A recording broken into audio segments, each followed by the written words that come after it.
Today, the proclamation of the Word of God in the Epistle of Paul in the book of Titus, chapter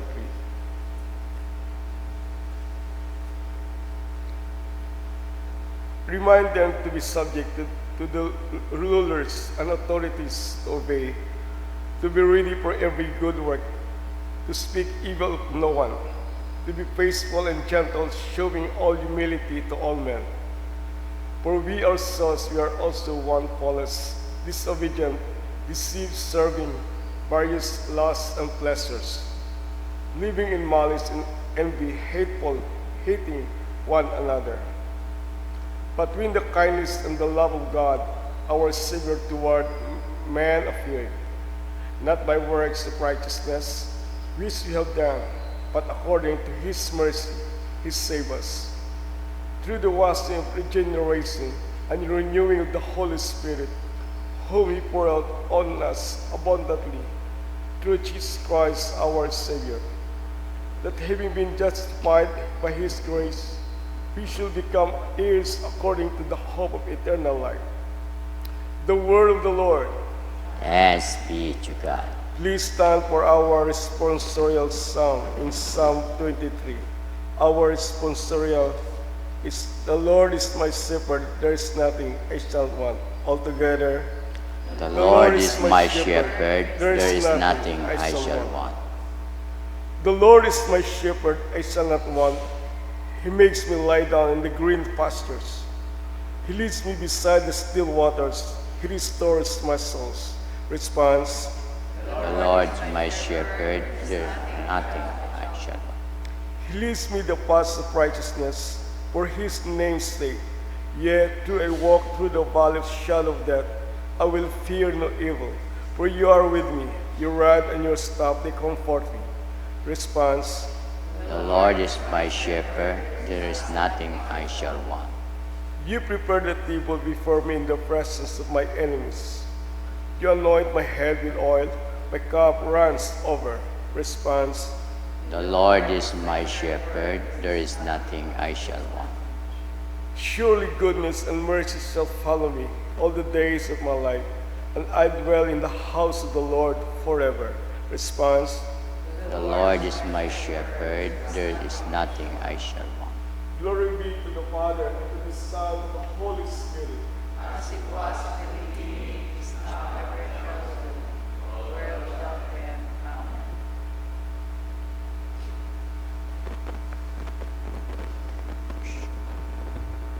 The Lord be with you. The Holy Gospel of our Lord Jesus Christ according to St. Luke chapter 14. Glory to you, Lord Jesus Christ.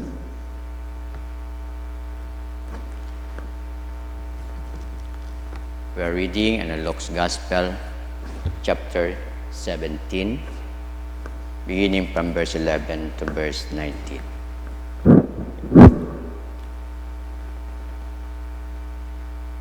Now it happened as he went to Jerusalem that he passed through the midst of Samaria and Galilee. Then as he entered a certain village, there met him 10 men who were lepers and stood afar off. And they lifted their voice and said, Jesus, Master, have mercy on us. So when he saw them, he said to them, Go, show yourselves to the priests. And so it was that as they went, they were cleansed. And one of them, when he saw that he was healed, returned, and with a loud voice glorified God, and fell down on his face at his feet, giving him thanks. And he was a Samaritan. So Jesus answered and said, Were there not 10 cleansed, but where are the 9? Were there not any found who returned to give glory to God, except this foreigner? And he said to him, Arise, go your way, your faith has made you well. The Gospel of the Lord.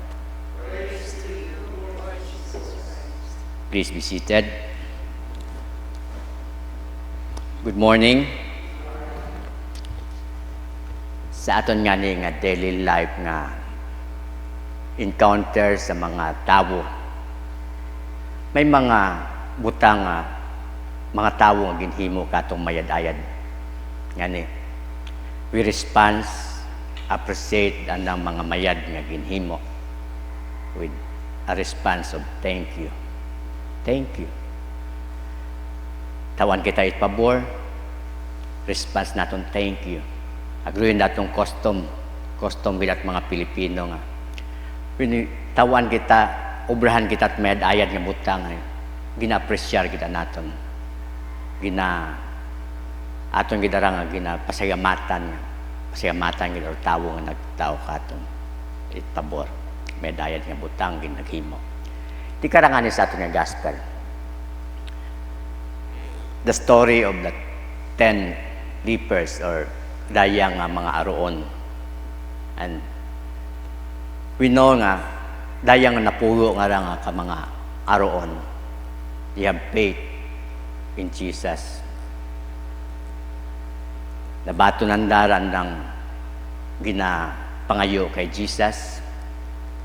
Pangayo sandat mercy nga pamayron sandasan ng sakit nga aro. And Jesus and God sabat ng needs.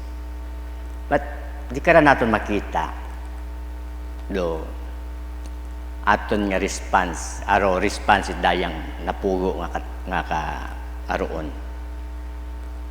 One, pagkakita na nga do miracle ana nabaton kamagayran nabatonan.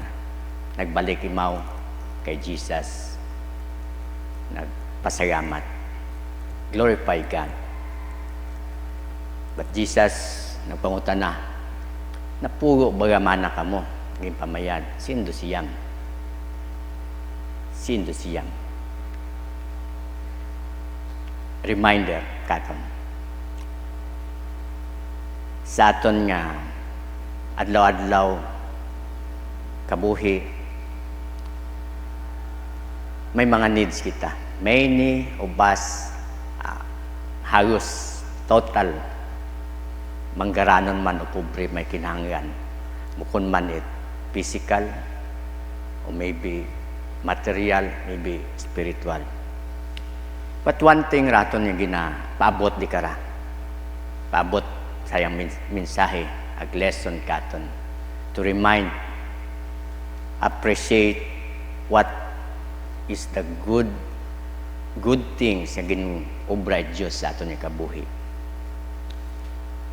Riba, dayang kaparehas ba kita siyam nga ra? Or amat wa nagbalik do siyam? Siguro, maybe nga masyado sandang excited nga nakita nandang maya dito sanda. Nalipay sanda nga wow sanda sakit. Halipat ito sanda kon sinor ang naging pangayuan itbulig nga nagmayad sanda. Because of excitement, because of abo nga mga andang ginpukosan nga mga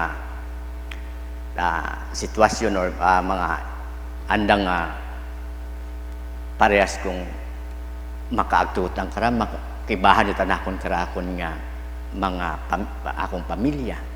Doon do mga sambilog nga sa mga aroon nga hindi pwede ikaw mag-iba sa mga tao.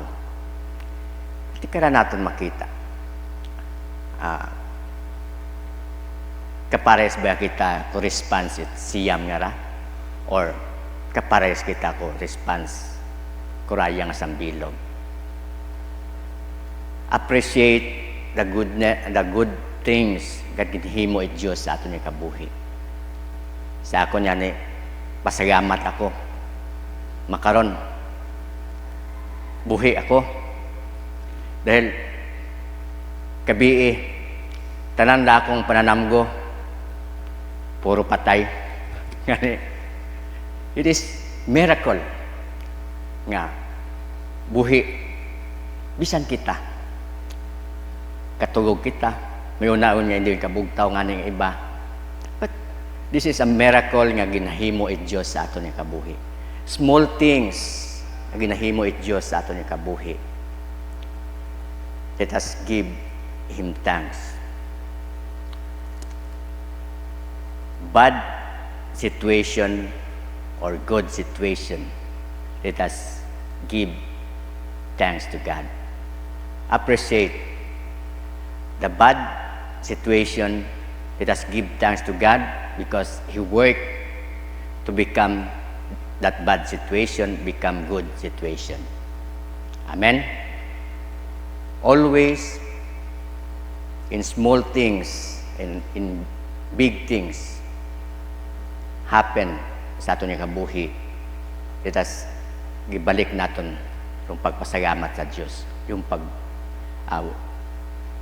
yung appreciation, gratitude of thanksgiving nga. Una ratong attitude pirmi nga pirmi kitang mapasinagamaton. Pero sitwasyon naton nga malisod, pasalamat kita.